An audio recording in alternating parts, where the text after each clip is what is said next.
All right. Well, welcome to our very last session. I'm so sad that it's our last one, but it has been amazing.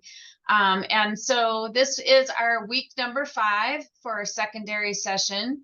And so let's just go ahead and get started so that we can give Christine as much time as she can have here. So as before, I'm going to go ahead and put in the chat. Hold on one second. Where did my chat go? Here we go. If you're attending today in a group session, if you will give me send me an email with first and last names and email addresses, and I've put my email in the chat there for you. And also, as before, if you have general questions or comments, go ahead and put those in the chat today. You can also use the Jamboards, and I will put those in the chat again for you as well. And then after this session, you will receive a follow-up email as before. And this time there's going to be an evaluation in that for all of these sessions that you've attended for the secondary sessions. And if you will please fill that out, we really do read those, and we definitely appreciate your feedback because it drives our further sessions and professional development for you. So with that, I'm going to go ahead and turn the time over to Christine. And here we go, session number 5. Thank you for being here, Christine. Yeah, thanks, Dina. Can you see the slides? Yes. Okay, wonderful. Hi, guys, our last session. It seems crazy that we've been doing this for, I guess, 10 weeks, but 5 weeks of learning. So thanks for hanging in there with me and continuing to learn and try some new things. I've heard from a lot of you, so that's been really exciting to hear how you're doing and connect with some of you guys.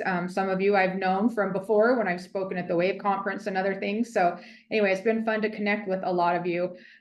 We are going to do the function matched interventions today and put some things together with a case study. And then I also wanted to address something that I just hear from a lot of secondary teachers, not only in Wyoming, but in other states as well. So we're going to detail a little bit at the end into something else. But for today, we're going to review the previous week's learning topics. We've gone through a lot. I hope I didn't fire hose anybody, but I know some of it is review for some of you, and then some new content, hopefully. And like I've said throughout, just kind of try to take one step at a time and better your practice one step at a time. Doing one new thing and implementing one new tweak every once in a while is good for us so that we can become better teachers. We're going to successfully complete a case study. And the way I'm going to know it is successful is I want you guys to type in the chat. And there's really no wrong answers. We're just hypothesizing and talking through some things. So I want you to not only think about what we've talked about, what we talk about this week, but I also want you to incorporate anything that we've talked about in previous weeks, things that you've learned, things that you've implemented. And I want you to put those in the chat because that's how we all learn, is from one another. Then we're going to learn how to ask the right questions. So when we have a kid with behaviors, we're going to think, what kind of questioning should we be doing so that we can get to the right answer, right? Because we know with our antecedents, behaviors, and consequences, if a behavior is continuing to happen repeatedly, then it's being reinforced by something, meaning that the child or the student is getting something out of that behavior, whether it's a good thing or not a good thing. It's reinforcing that behavior to continue happening. And so we really want to look at some of that today and talk about some of those things, including defiant behavior. I have a lot of teachers that will email me and say, gosh, I have this student, they're just so defiant. So we're going to talk about possible functions of defiance and how we can mitigate that sometimes, right? Not all the time. And we'll talk about reasons for that as well. So objective number 1, we're going to just review the past 4 weeks. We've talked about so many things. And as some of you guys know, the content from the elementary or the primary session to the secondary session is a little different. So it's covering the same topic, but they're giving different strategies within that topic so that you guys can go back and look at all of the videos, and there's not much overlap. It's very different so that you have 10 sessions of good, new, relative content. So we talked about classroom management strategies to improve overall student behavior in week 1. In week 2, we talked about supports for students who engage in power struggles, defiance, lack of motivation, and noncompliance We gave a lot of strategies in that week. So go back and review if you don't remember. Week 3, we talked about data collection and not only collecting the data, but using it to put interventions into place, right? That's the purpose of taking the data, is so that we can utilize it and make changes either in our practice, in our environment, or in something that we're doing with the student. And then last week, we talked about how to determine the function of the behavior and then those function matched interventions. And that's a lot of content, especially in 1 hour, especially after you guys have worked a long day. So I appreciate you guys being here today and being here in previous weeks to learn and to today you guys are going to get to share some of your thoughts and opinions and hypotheses on some of the things that we go through in the case study. So I'm excited to hear how you guys are thinking about things. All right, so we're going to go through this case study, and I know that this is all on a PowerPoint. So this is where I need people to kind of pay attention to the slides and pick out important aspects of the slides. I want you guys to look for, obviously, behavior for the student. And then I want you to also look at not only the behaviors, and remember to keep them objective behaviors, right? What you can see and what you can hear. Defiant is not necessarily objective. So we want to make sure that we say what we see and what we hear the student doing, not putting other things onto this student or other excuses, I guess, onto the student or labels. And then we're going to look at antecedents. So remember, the antecedent is what happens directly before the behavior that may set the occasion for the behavior. It may not cause it, but it may contribute to it. So what happens right before the behavior is the antecedent. And then the consequences or anything that happens after that behavior as a result of that behavior. So kind of be mindful of that. And then we're going to focus on a hypothesis of the function of that behavior. And then we're going to tie some antecedent interventions to the antecedents and some function matched interventions to the hypothesized function. And there's going to be a lot here. So please use the chat. Don't be shy. There's not probably a great opportunity to have a really wrong answer, unless it has nothing to do with behavior in schools, and then maybe don't put that in the chat. But I would like to hear the group on Tuesday had some really great insight, and it was fun to see them kind of reason through things and give ideas, and that gives everybody ideas. So, so I appreciate in advance you guys sharing, and we will go ahead and start. So here's where I need you guys to pay attention. There's a few slides that talk about a case study. We're going to talk about Rocco. Rocco is an 8th grade student in the general education setting. His parents are divorced and he lives with his mother and new stepfather. There are 2 younger biological siblings in the home, as well as 2 younger step siblings. So Rocco is the oldest, and there's 4 siblings that are younger than him in the home. Rocco has many friends, but has recently begun hanging with a rough crowd. He will leave the school grounds without permission, sleep during class time, and was caught vaping in the bathroom last week. He has a diagnosis of ADHD, but does not have an IEP. He has passing grades in most of his classes, except for math, which he has received an F grade every quarter for the past 2 years. Which in 8th grade, maybe that doesn't matter, but it does matter, right? So keep that in mind. Rocco's teachers report he is a good kid and just going through a rough time recently. They suspect the crowd Rocco has been hanging out with has contributed to his recent poor choices. He often sleeps for the first 1 or 2 classes each morning, especially where there is a lecture or independent work, right? Staff report Rocco is defiant and will not engage in conversations when he is offered help. Rocco reports he has been sleeping on the sofa since his new stepdad and his 2 children moved into the home. Rocco says things at the house are very chaotic and everyone is up late into the evening. When homework is sent home, it is either not fully completed or sometimes not returned at all. Okay, so no wrong answers here, but first things first, what are some things that stood out to you in that scenario? What are some things that you made note of? What would you look at? What kind of things are you guys thinking about here? And remember, there's no wrong answer. Yes, you can take a picture of the slides for info. Dina, thanks.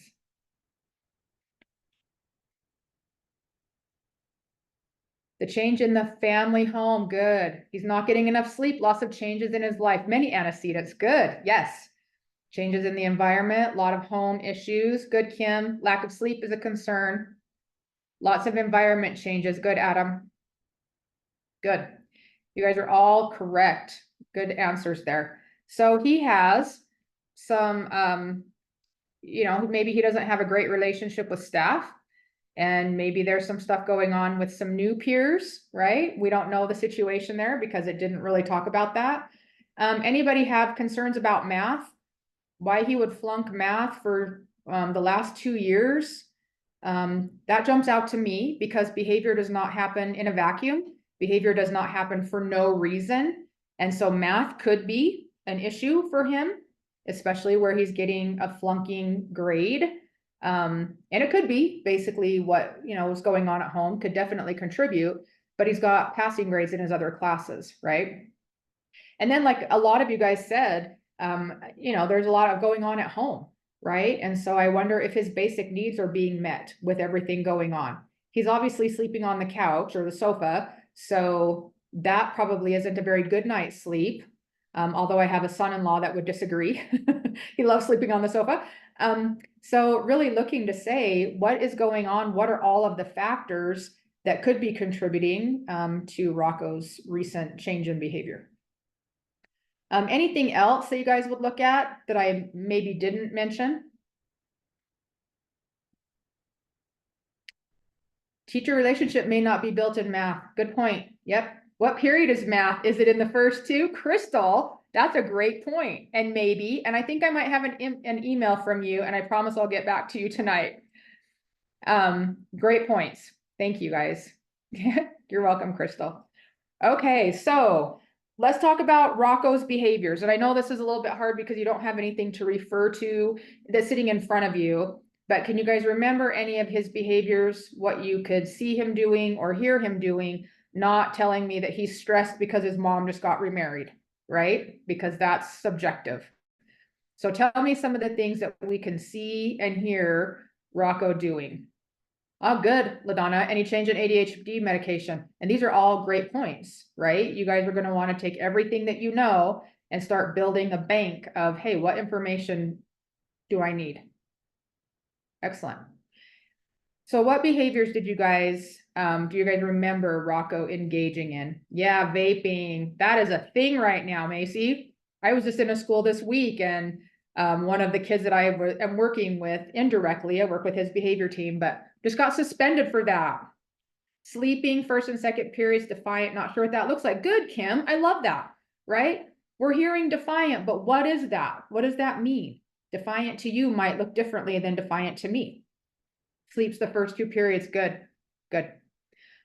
Sleeping. Good, Rebecca. All right, so here's some things. He's truant.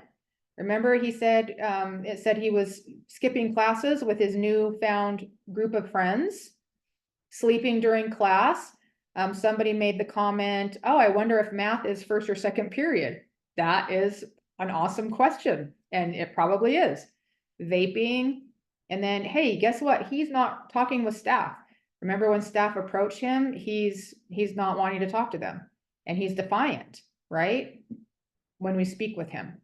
Okay, so now think about, those are his behaviors. So actually, let's take the sleeping in class. So I guess I'll just say this.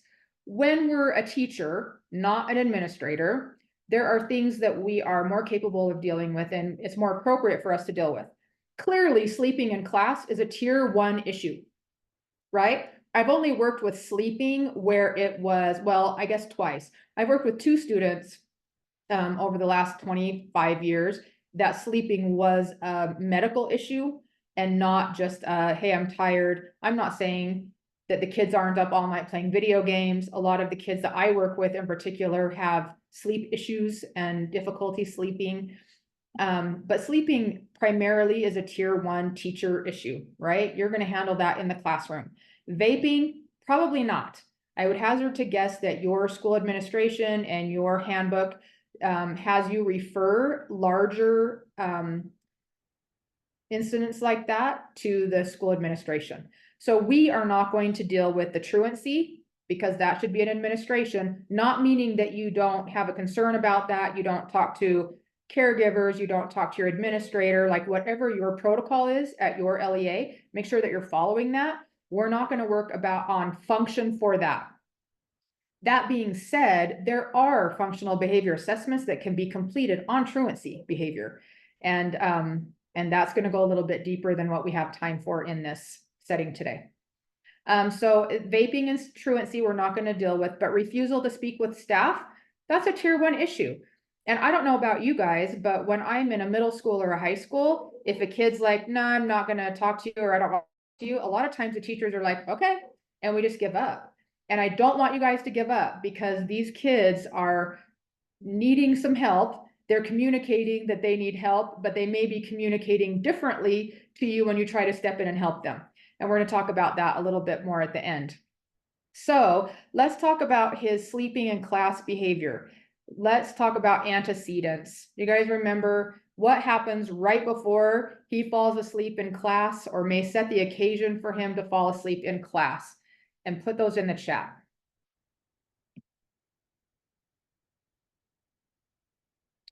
And yes, Lisa, he sleeps the first 2 periods. He's sleepy.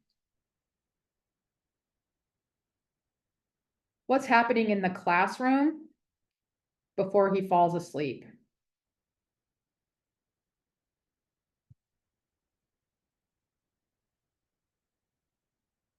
Yeah, instruction, lecture, good. Instruction and independent work. Good, Pollyann. Nice job, Bryce. Yeah, that's right. He's in class, right? There may not be any accountability for him. You know, there may or may not be, right, LaDonna? We don't know. But we can find out, and we can help him to be accountable. So those are good points. So he's sitting, right? And I don't know about you guys, but I have a harder time when I'm falling asleep. I have a harder time doing so when I'm standing than when I'm sitting. So he's sitting in class. There may be a lecture.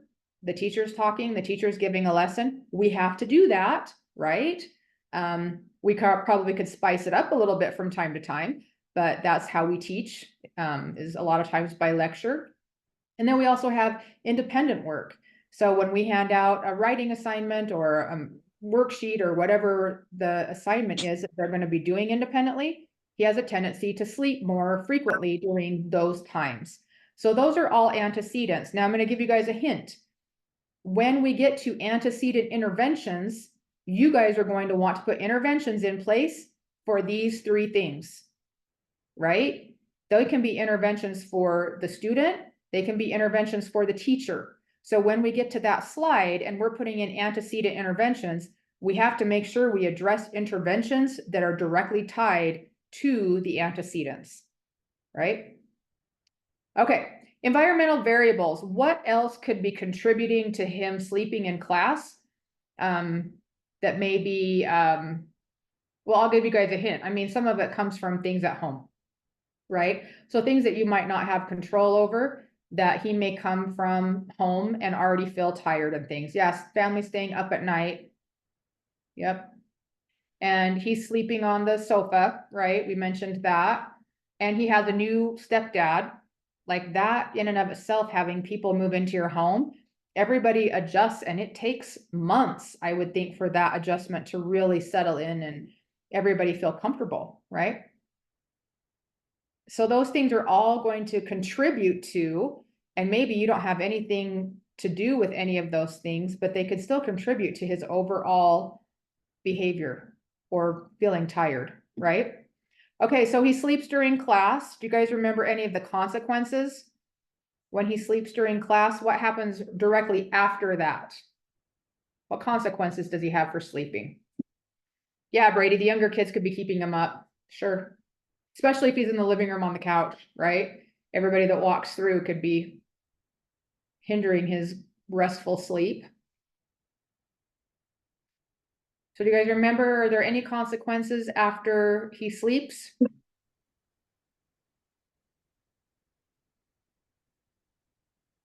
One is, I mean, we're assuming they sent some of the work home for homework, because it did say that when homework was sent home, it didn't come back, right? Or it came back incomplete. So that is a consequence, that he may have had homework. And other consequences, I mean, it doesn't sound like any of the teachers are talking to him during the lesson or immediately after the lesson. But a consequence would mean he's sleeping through the material, meaning he doesn't hear the lesson, he doesn't get the material. And so even though in some of his classes he has a passing grade, if he's sleeping, especially that first 2 periods of the day, whatever they are, he's going to fall further and further behind. This is not something as a teacher we just ignore. And I hear a lot of high school teachers, a lot, that will say, well, these guys are almost adults. They need to act like adults. And I challenge that a little bit because they're not adults and their brains aren't even fully developed until their mid-20s anyway. And so even though they may have a legal status of being an adult, they still need adults to help them make good choices and teach them, right? And so don't give up on these kids, regardless of how old they are, regardless if they're bigger than you, if they have a long beard and all the things that they look like an adult, they're not an adult yet. They need you to step in and help teach them. He doesn't complete his work, right? So if there's independent work that's being handed out, he's not completing that, probably because he doesn't know the material. And the homework always doesn't come back, right? So meaning that he doesn't ever really complete that work or learn that material with all of those things that he's missing. And another consequence is the teachers probably say, well, he doesn't want to talk to me, so I'm not going to talk to him. If he wants my help, he can come and ask for it. What percentage of kids, if you have that attitude, what percentage of kids are going to be like, okay, I'll come and talk to you. I want your help. Probably close to 0%, right? They need a different approach. And yes, we're the bosses of our class. And yes, we're the teacher. And yes, we have our obligation to the kids and they have their obligation to their learning. Some of our kids need a little bit extra help. I'm going to look at the chat really quick, make sure I'm not missing anything. Some teachers don't make an effort. You're right. Right. 0%. I love that. We need to let the students know that we care. Yep. Self-advocacy skills. Yes. 100%, Lucas. Not demand that they already have them, but we need to teach them. Right. And I think even as adults, I think about my adult children, teaching them how to advocate for themselves in hard situations. We still kind of talk about that. And my kids are all adults now, but it's something that you still process with and teach those skills along the way. And some of our kids don't have a lot of family support. And so if we're not helping them to navigate these things, they don't learn those things. They don't just magically graduate from high school or age out of high school if they didn't graduate and then go into the workforce or the community and they're successful all of a sudden. We need to be teaching all of those skills while we're with these kids and not miss those opportunities. Okay, so hypothesized function of sleeping. What do you guys think? He's sleeping because he wants to escape or avoid, because he wants attention, because he wants access to an activity or an item, or for sensory. What do you guys think? And this is a hypothesis, so there's no wrong answers, so don't hesitate to answer. Truly tired and exhausted from lack of sleep. Yeah, Brady, I agree. Maybe he feels displaced at home. Yeah. Yeah, Crystal. Yeah, it could be a way for him to just be like, I'm out. I give up. There's just too much at home. I'm sleeping on the couch, right? It may be that he's just overwhelmed with all of that. Pollyann agrees with Brady. Okay, good. And there is a term for that. So let's talk about that since we have access to sleep. Sleep and activity. Yeah, it's a sedentary activity, but it still is. So that would fall into the function of accessing an item or activity, right? He wants sleep. And so he is sleeping. If he only slept during science, or he only slept in one classroom or at different times of day in, a different classroom, I would say it might be to escape something, right? And so I would say access to sleep would be my hypothesized function with everything. There can also be other secondary functions, and there can also be a lot of other variables. Like Crystal said, maybe he's just escaping everything. There's just a lot going on right now. And how many kids do you guys know that don't have a lot going on? It seems like our families are more and more complex and there's more going on in our lives every year. So there's a lot to consider there. Between vaping, lack of sleep, and ADHD could be depression, okay? Maybe trying to get some kind of control, okay, like it. Yeah, some kind of control because he doesn't have any in other aspects of his life, right? Doesn't even have his room. Maybe he's escaping teachers when the teachers come to talk to him and he is defiant toward them. So I can like envision this. A teacher goes to a student and says, hey man, let's talk about your sleeping in my class. I want to help you. And he's like, not doing that. Or maybe says a swear word or worse and walks away from the teacher. That behavior that he's engaging in, he doesn't want to talk to us. So we need to figure out what we can do to make him want to talk to us. And there are some very easy, simple things that we can do. All right, so antecedent interventions. Remember the antecedents were sitting in class, listening to a lecture, and independent work. So I want you guys to think about antecedent interventions to help him not fall asleep. These are your 3 antecedents. They can be antecedents that will help the student, and they can be antecedent interventions on the part of the teacher. Okay, so let's see what you guys got here. And like I said, there's no wrong answers. There could also be some medical issues that you're right, Bryce, there could be. Give him a standing desk. Yay, Lisa. I love it.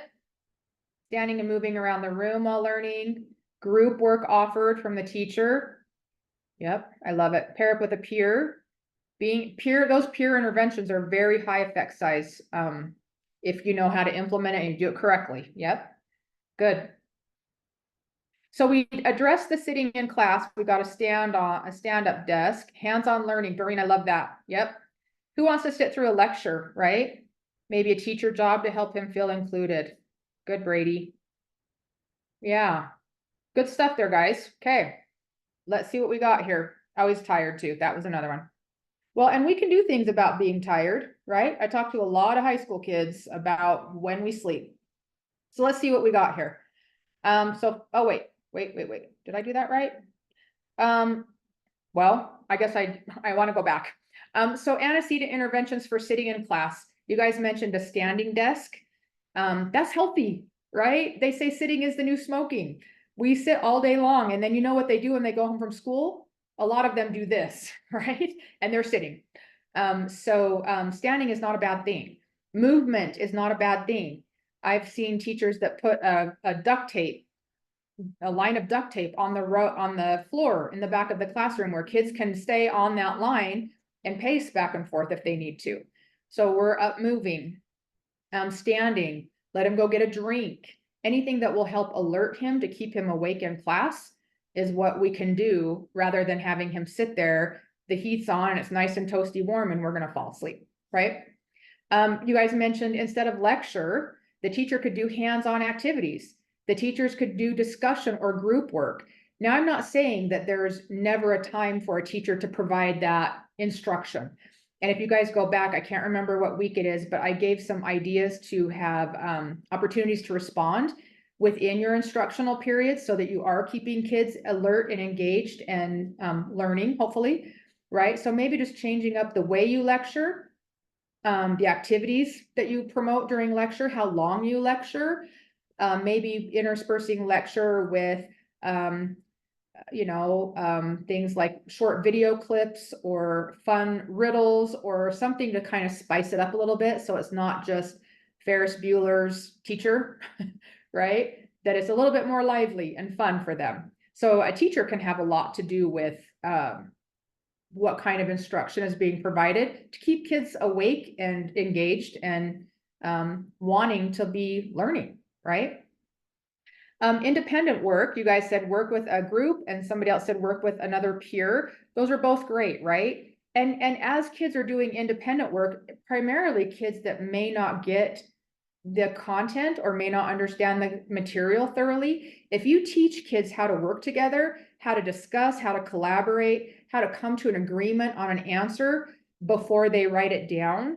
So not the one partner writing the answer and then the second partner copying it, but really teaching them how to work as a team, and then put their answer down together so that they've learned something. And sometimes our peers come up with different ways of explaining things or have a different scenario or example for another peer that's really insightful to me, like walking around and listening to it, I'm like, wow, our kids are really smart. We just don't give them a lot of time to talk and share and discuss. But if we have all of the parameters in place and all of the rules in place, it's really fun to see what they come up with when they have time to work together. Antecedent interventions for tired. Peers are great teachers. Yep, I love that, Pollyanna. I agree. What do you guys think you guys could do to help him with him being tired? Is there anything you guys can think of? I mean, I know you guys aren't home with him. You can't call him and say, hey, bud, time to get in the couch, go to bed. But do you guys have any ideas? Okay, yeah, Brady, a short break to rest. Hey, man, I know you look tired. I want to give you a few minutes. Go take a break for a few minutes and then come back and let's see if we can get you going. Ask if you had breakfast. Good, Julie. Yeah. Maybe have him come to school early and rest. Yeah, take a walk, get a drink of water. Yep. Good stuff. Maybe you can rearrange his schedule that has class, not a core class first thing in the morning. Good. And I know that we always say like, we can't do these things, right? I was working with a kid that was involved in a gang and he was in a yoga class. And he said to me, ain't no gangbanger gonna do downward dog. Right. And he was serious. And I said, oh, yeah, you're right. I wouldn't think you would want to do that. What kind of a PE class would you like to take? Right. And he's like, I'll do basketball. And I'm like, okay. And so I went to the counselor and the counselor said, oh, we can't change it. It's too late in the school year to change it. And I'm like, look, he's sloughing. And when he's sloughing or he's truant, he's out behind the dumpster that is not on school property, by the way. And he's doing things that we don't want him to be doing. I think we can change the class. We want him to be successful. So we can keep him in yoga that he's never going to go and he's getting in more trouble. We can change those classes. And I sometimes get tired of being told like, we can't do that. We can't do that. Well, how important is this life to you? Right? Because this could be something where you could change the path of a life from something really simple as changing a couple classes around. Right? Kim, I love your comment. Bringing awareness of the importance of sleep, talking to the parents or the caregivers, right? And the student. And it's not coming from a place of criticism or getting him in trouble because he's sleeping through my class. It's coming from a place of compassion and love and support. And it's important that we get enough sleep because all of our other life processes have to be, they're contingent on how well we sleep. Right? How well our brain functions. So that is something that we can teach when and if that's appropriate. Okay, so the function for the behavior of sleeping was access to sleep, remember? So we want to have an intervention that gives him access to sleep, gives him access to avoid work and avoid conversations, and teaching skills. What do you guys think we need to do for interventions for these? And some of these you kind of mentioned in the last slide. Teaching them about sleep, I think those are all important. Anything else you guys can think of that we could add for function matched interventions? We have two functions here. We have access to the sleep, and then we have avoiding work and avoiding conversations with teachers. I'll just give a second and see if anybody has any other additional thoughts that haven't been shared yet. Yeah, use different methods to demonstrate understanding. I love it, Brady. A lot of teachers are really resistant to doing that, but gosh, it can be really fun. I know that there's a place for worksheets occasionally, but really the effect size for worksheets in some grades have a negative effect size, meaning they're actually doing more harm than good. Okay, let's go on. So access to sleep. These are just some things I came up with. These are not an all-inclusive list. This is just some things that we could consider based on all of the information we know about the student, right? So provide time for him to rest. Somebody mentioned that earlier, right? Giving him a few minutes, saying, hey, why don't you come to school a few minutes early and come to my room and you can sleep for a half hour, And then when you wake up, I'll have the breakfast that was in the cafeteria. I'll bring it up here so that you can eat when you get up, right? Not forever, right? It's not forever. It's temporarily while we get this kid into a situation where he has better sleep at home, right? So any interventions that we put in place, unless they are an accommodation on an IEP somewhere, then the accommodations that we are putting into place for a general education student, these are interventions that are temporary. We're helping them as much as they need to be helped to engage in the behaviors that are going to be what we need them to be doing. And then when they learn those new skills and they learn new adaptations to different things in life, then those interventions kind of fall away. They don't need them anymore. And I tell my adult kids, I said, there's so much in life. We have so much going on that every day we're all recalibrating many, many times. This is what we were going to do, but now we have less time. This is what's important. This is what we've got to do. We are all kind of changing what we're doing intermittently throughout the day because there are a lot of contingencies, especially in a school setting. Working with a student and the caregiver, right? How can I help you so that you can get the rest that you need at home, right? And working with the caregivers. Here again, not in a coercive, threatening meeting, but from a place of love and compassion and genuine care. You want that student to sleep so that they can pass your class. That's important to all of us. We're teachers.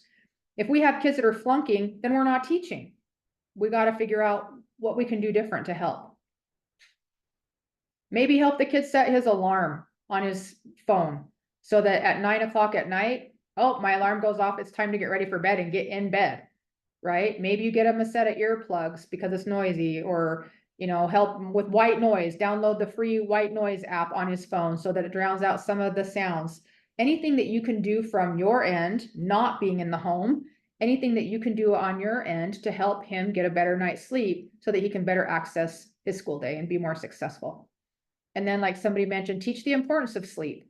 Why is that important? And to a lot of teenagers, they don't sleep like we sleep when we're older. Their brains actually, and there's been studies on this, their brains actually are wired to be up later at night and then sleep later in the morning. So that's not just a coincidence that most teenagers have that sleep pattern. It's because it's developmentally appropriate.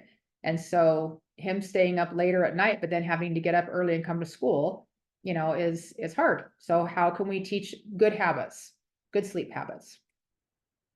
All right, avoiding work. So I just put this in as like a secondary hypothesized function, like he's sleeping when that assignment comes out, just so that we could look at some interventions. I don't think that's the case here, but if it were partial hypothesized that he was avoiding work, we could teach him to ask for help, right? And we can teach our kids to say, this assignment is too complicated. And when the kid says that to the teacher, then the teacher should say, oh man, I'm sorry, let me help you. Let's talk through it. Instead of saying, well, what's so complicated about it? That closes the door, right? But saying, let me work through this with you. Give me 1 minute while I finish answering this email, and then I'm going to come sit by you. That keeps that door open so that child will want to engage with the teacher more and get the help that they need. And you might learn a little bit about them as well that maybe you didn't know before, the things that they may be struggling with. Learn how to ask to take a break, right? Or communicate their wants or needs. So I really don't like to use a pencil because I don't like the smell of the pencil lead. That's communicating something. Can I use a different writing utensil? Can I type? Can I do text to speech to text? Is there another method? I think Brady mentioned it. Is there another way for them to show the teacher that they have met the standard besides a worksheet or a 7-paragraph writing essay? Who does that? I'll tell you, a school in Salt Lake. 7 paragraphs. I mean, the RISE assessment only makes you write 3. So why we're writing 7, I don't know. But when kids start groaning and walking out of class, I kind of don't blame them because I might join them if I were a student there. So teaching them to say, like, this is overwhelming to me for whatever reason. And then making those adjustments together, meeting them where they're at. And I say this all the time. If we're asking this and a kid today can do this, even if you know that on most days he can do this, we're still at their frustrational level, right? but today they can do this. And some days we can do this ourselves, right? We always don't hit peak performance every single day when you go to work. I don't know about you guys, but I don't. So he's functioning here today, then we got to meet him here today. What can he do today? What can he produce today? And then other days, it might be a better day or a better productive day. If he's functioning here normally, we give him some slack occasionally. If he's functioning here normally, then we've got to shape that better behavior until he rises to meet our demand where we're wanting him to be or needing him to be. That doesn't happen overnight. That's a shaping process. And that takes a lot of patience and a lot of working with the student, maybe outside of all of the other kids together. So what can we adjust on the assignment to help that student be successful? And more importantly, be compliant in some kind of or some level of learning and expectation, which holds them accountable, right? All right, if they're avoiding conversation with the teacher, we need to work on building that relationship. And I know that seems so simple to some of us, but yet it's so hard.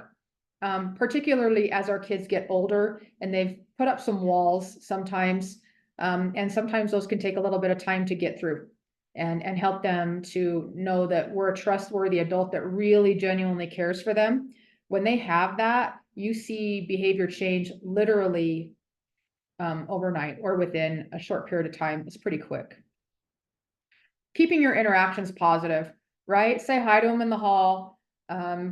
Give them a little name that you know, maybe number 12 on the football team and you call them 12, right? I mean, whatever is going to be fun for them, and keep those interactions positive, because we know that there needs to be 5 positive interactions to every one corrective, or I don't want to say negative because it doesn't have to be negative. It shouldn't be negative, but maybe one corrective action.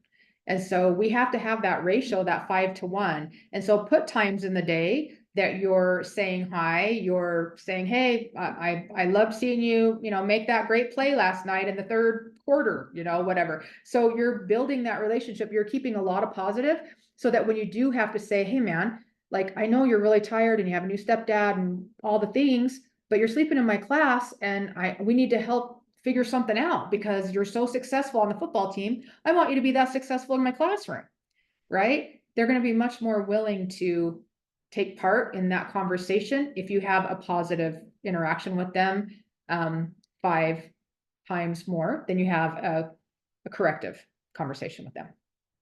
Maybe you schedule a time to have that conversation, right? And if they care about you and there is that relationship there, if you schedule something that they can do, they'll want to do it. Even if they know that you're going to be talking about sleeping in class, if you have this great relationship outside of that, it's going to be okay. And then you just have to be really thoughtful how you handle that conversation when they do come in. And maybe have a team meeting. Here again, like I said earlier, not a, you know, your kid's bad or you're going to get kicked off the football team. We do way too much of that. Kids don't need to be threatened. They need to be cared about. They need to be helped. They need to be loved, right? And so scheduling some things that are positive, and maybe you schedule a time to meet with them where you don't talk about sleeping at all. There are some kids that I meet and I need to work with, and they have so many behaviors or such high magnitude behaviors that I think I'm going to meet the kid and connect with the kid and then work with the teachers first. And sometimes for a week and sometimes for 2, especially if it's like bigger aggressive behaviors, because I don't have that connection with them yet. And so I use those teachers that do have the connection with that kid to start doing a little bit more work and putting a little bit more effort into those relationships, and it makes a difference. And then when we come in, we can put some things together as far as interventions go and team meetings go. All right, checking the chat here. Let's see. Access to the level of work is too hard or easy. Very good point. It could definitely be that, Doreen. Thank you. Common interest. So he wants to talk to the teacher. Yeah, Brady. And you know what? Sometimes I lie. I'm not going to lie to you guys, but sometimes I lie to them. I'm like, oh, Mario Kart? Yes, I love that game. I don't, because I lose to my 5-year-old grandson. Princess Peach, I just don't know how to drive that car. And so, you know, but sometimes I try to make connections when I'm kind of fishing for something to have in common with them. Rocco would be allowed to do every other problem or something like that. Love it, Pollyann. Great idea. Work in small group with an adult leader. We have a math intervention class that accomplished. That's awesome, LaDonna. Found that functional communication training, FCT. I love it, Lucas. You know what you're talking about. The best solution for the majority of the time. I agree. I agree. Teaching somebody really how to communicate is hard. It's hard. All right, so we want to implement whatever antecedent interventions are needed to prevent that behavior. Remember, antecedent interventions prevent the behavior, right? So whatever we need to do to help Rocco not fall asleep in class is what we're going to do with him, not to him, not punishing him by making him stand, but with him collaboratively, right? And it's a good thing, not a negative thing. And then your function matched interventions are things that are directly tied to the function of the behavior. And we're going to do as many of those interventions as we need to. And I'm going to be honest with you guys. Sometimes I go into a school and I work with a kid and there are maybe 8 to 10 antecedent interventions. Not because they need to do all 8 or all 10 of them at the same time, but it gives them a list of things that I know because of the data that I've collected are effective interventions for that kid, right? I was in a school working with a middle school student about, well, it was right after Christmas, and they have all these visual supports for him. And I'm looking through his testing and his visual spatial awareness and his visual comprehension and things like that. Those scores were really, really low.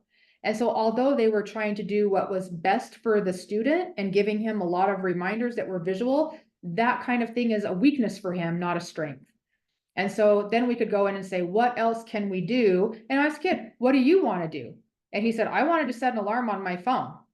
Well, that's easy. And then no one in the school has to do anything because he's doing it by himself. It's called self-monitoring, right? But they had spent all this time laminating and cutting out and doing all these beautiful, and they were beautiful visual interventions, and they can use them for another kiddo, but this child didn't need them.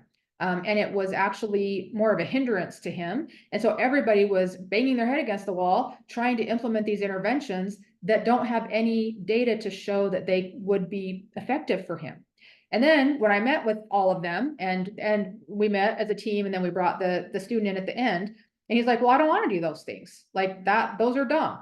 I want to do this. And he proposed his own phone and the alarm in his own phone to do those certain things, and it worked. And then all the teachers were like, oh, we could have worked way less hours, right?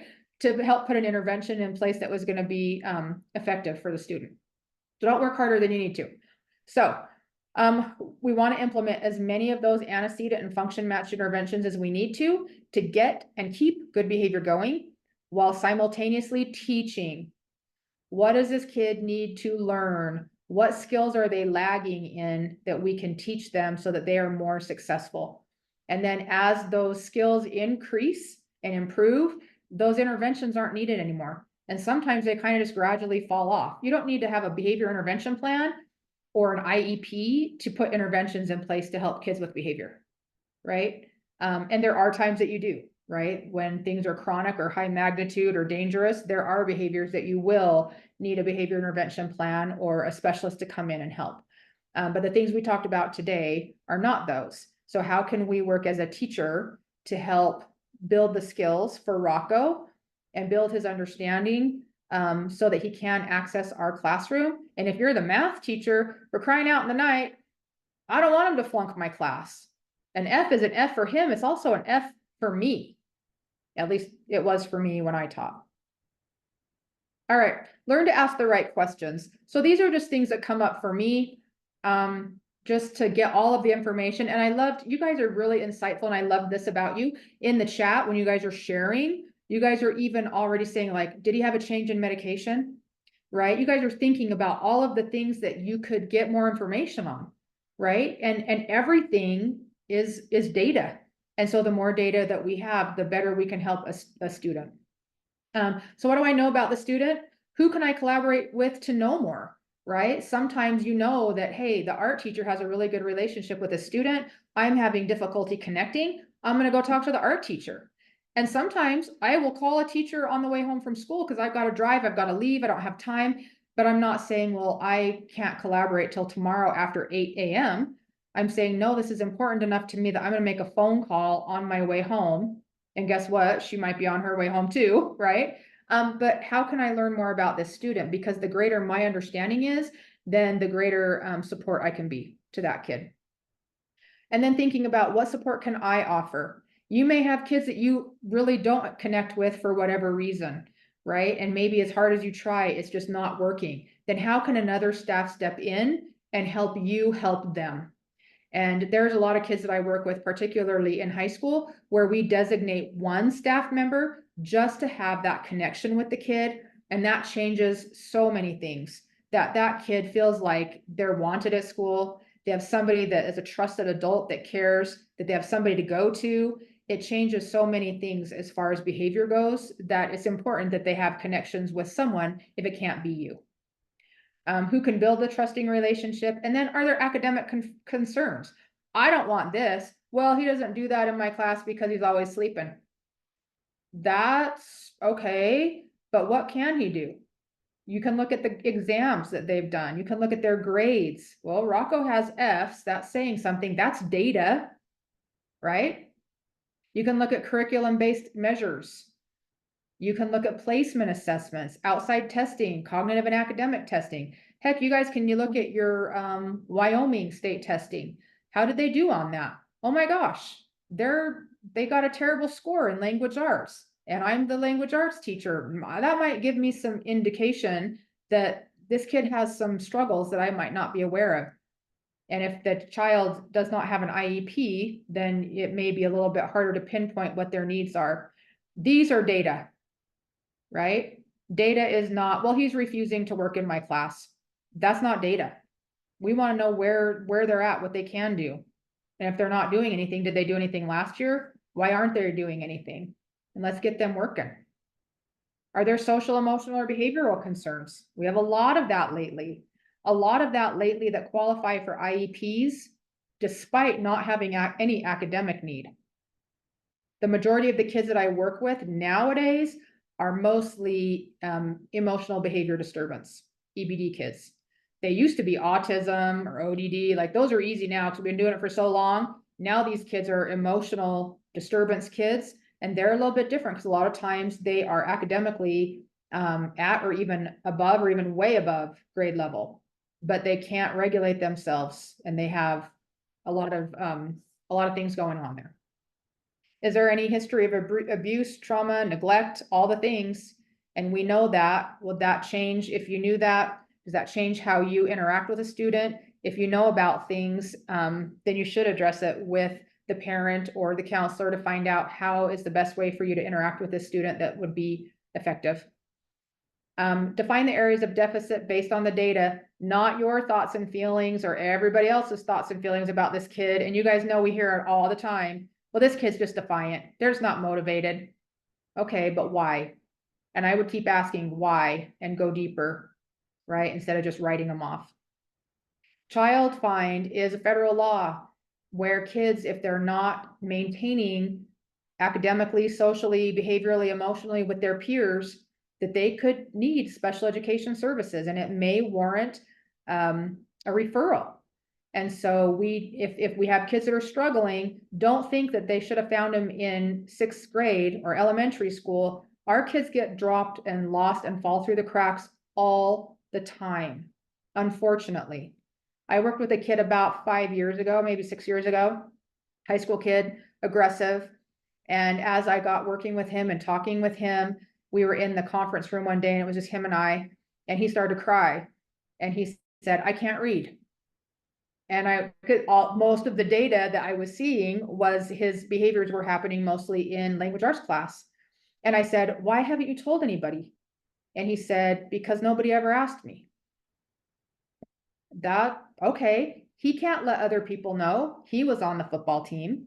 He can't let everybody else know that he can't read. He would rather be bad and get suspended than let anybody know that he can't read.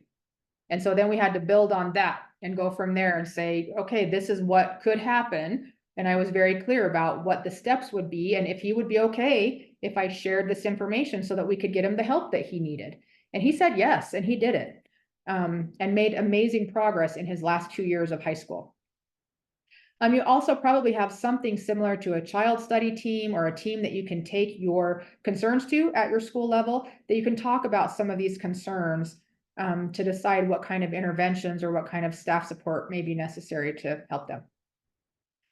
Don't underestimate your relationship, guys. I talk with thousands of teachers over the years and and across the country, and there are so many stories from teachers that one of their teachers saved their life. Maybe they were the kid that was quiet. Maybe they were the kid that didn't want any friends or didn't know how to make friends, or the goth kid with the long coat and the black hair and the eyeliner.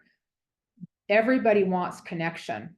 And I've talked to so many teachers, some that have shared in public when I'm doing a speaking event, others that have shared in private, where they had a plan to go home and commit suicide and didn't, because a teacher talked to them that day, or a teacher said hello or introduced themselves. If you've got kids that aren't connected to anybody, take a sticky pad and write names down of these kids and have staff reach out to these kids. Kids want to be connected to the school, even if they act like they don't. They want to be successful. They want to matter. So thinking about what their strengths are and how we can capitalize on those strengths. Sometimes you might have to think out of the box, especially nowadays when everybody wants to be a YouTuber, right? Okay, well, you're going to have to learn how to type, edit video, what else, right? Speak. So how can we take them and start getting them engaged in something, even if they seem like their strengths are pretty limited? CTE is a good way to think about what some of their strengths could be, right? Maybe seeing if they're interested in some of these opportunities and expanding your offerings that you have to give these kids to get them ready to go out into the workplace. Some of our kids will never go to college, right? College is super expensive. Living is super expensive. They may have something where they have more experience doing something than college and career readiness, right? So not making every kid conform to the only things that we think there are, but get creative and think about how their interests and passions can fit into what you need them to do to pass your content. All right, I want to talk about defiance because this one comes up a lot, and I know we only have a few minutes. The function of defiance is generally escape. I'm getting out of something. So if I'm a jerk to you, then you'll leave me alone. And it happens all the time, right? Sometimes it's attention, but far more often it's escape. But regardless of whether the function of the defiant behavior, and we can say that might be arguing, swearing, leaving class, refusing. I mean, defiance can be a lot of things, right? But it's generally to escape something. So I would say a couple of things. One, find out why they're wanting to escape and keep going down and drilling down to why. Well, I don't like this class. I don't like this teacher. I don't like a student that's in the classroom. I don't like the lecture. I don't like the noise that comes from the hallway in that classroom. Whatever it is, drilling down to figure out what is going on so that we can help fix it as best we can. But regardless of whether the function is escape or attention, these things are going to help. Trusting relationship with someone, at least one adult. It's really easy to have relationships with the easy, good kids. Much more difficult to have relationships with the hard kids. But who needs you more? I'll tell you what, if you guys were gone, your easy, good kids would be getting your lesson book out and teaching the class to themselves. They'd be fine. They don't really need you. They're very reinforcing to us as teachers, right? The harder kids are sometimes not as reinforcing to us. I've been spit on, grunted at, hit, all the things, which makes you want to say like, fine, you don't need me. I don't need to get punched in the nose either. So we're done. But that's what they want us to do. They're wanting to escape us. So whatever they can do. And I'm not saying force yourself on anybody. I'm saying create connections, create trust, create positive relationships and positive interactions. Show compassion and empathy. Don't meet defiance with defiance. Fine, you're a jerk. I'm going to be a jerk. He gets what he wants, which is to escape you. And you're like, I'm better off without helping that kid. It's too hard. Every kid can be helped and every kid wants to be helped. Communicate your thoughts and feelings. If you have a good relationship with a kid and he's being defiant toward you, it probably is not going to last long, because then you're going to say, hey man, like, we've really built a really good relationship and I care about you and I'm trying to help you, but then you yell at me and that makes me feel upset and hurt. Like, do you not want my help? Right? So I want to be here for you. Can we work this out?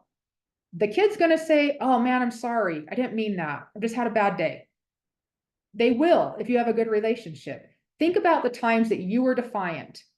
You weren't defiant long term. I'm not saying we don't say things and do things we don't mean sometimes, but long-term defiance, you don't do that to people you love and you know care about you.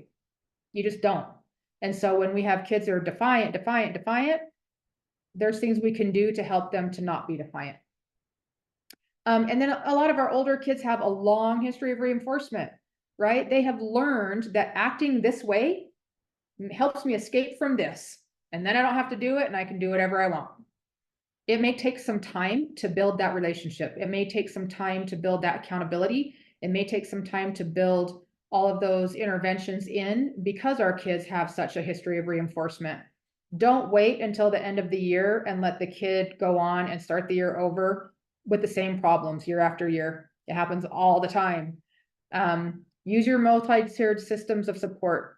Use your interventions, your tiered interventions, to make sure that the kids are getting what they need as soon as you can. If you have something that's bigger than you, take it to your team, your admin, get some outside help from your district or from an outside provider that can come in and help put things in place that that you may not be able to do because it's not a tier 1 or tier 2 issue, right? And don't let our kids fall through the cracks, no matter what grade they are. And as they get older, they just decide it's kind of easier to be bad than admit you can't read, right? Or admit that you have other shortcomings. Don't let them get lost year after year. All right, so to summarize, we have lots of information from previous weeks. Like I said earlier, secondary and primary are different. Collect data, collaborate. Don't wait to start. Put interventions in place and you can tweak them as you go. Don't wait till you have 2 weeks of data from this unsuccessful child before you start something. Don't keep doing things that aren't working. Focus on teaching more than data collection or punishment or consequences. We want to teach. We want to prevent and we want to teach. Meet the student where they are every day, and that might be different. We need to shape their better behavior. So think about meeting them where they are and gradually teaching them those steps to get to be where they need to be academically, behaviorally, socially, emotionally. Don't be coercive. Don't keep redirecting the student to do the worksheet until they clock you. You guys want to make sure that you're providing support and prevention methods, not coming on the outside of that behavior and threatening or being coercive. Give support, compassion, and kindness. We did a lot today. I know that was fast. I appreciate all of the feedback that you guys gave in our chat. Here is a feedback evaluation that you can use this QR code. And Dina, I don't know if you want to talk about this anymore, but thanks you guys for being here today and for the last 5 weeks. I have enjoyed being with you guys. Christine, thank you so much. This has truly been valuable time with you, and I think everybody would agree with that. I'm going to put the link to the evaluation in the chat right now, so you can either do it when I send out the follow-up information in the email, or you can go ahead and click on it now and get that done. We really do look at those, and it drives our what we do and what we offer in the future for you. So we would appreciate your feedback for sure. So I know Christine will stay on for just a few minutes if anybody has any questions. And then if not, we will go ahead and close this up. And we thank you so much for your participation. We know that it's tough to do this after a long day at work. So we really do appreciate you being here. And Christine, as always, it is a pleasure to be with you. She will be, Christine will be presenting at our WAVE conference this year and our new teacher boot camp. So, and she will be diving deeper into some of these topics that we've talked about. So if you can join us, please watch for registration. It is open, so make sure you get registered. And come say hi to me when you're there. It'll be fun to see. I already see like so many familiar names. It's fun. So thanks, Dina.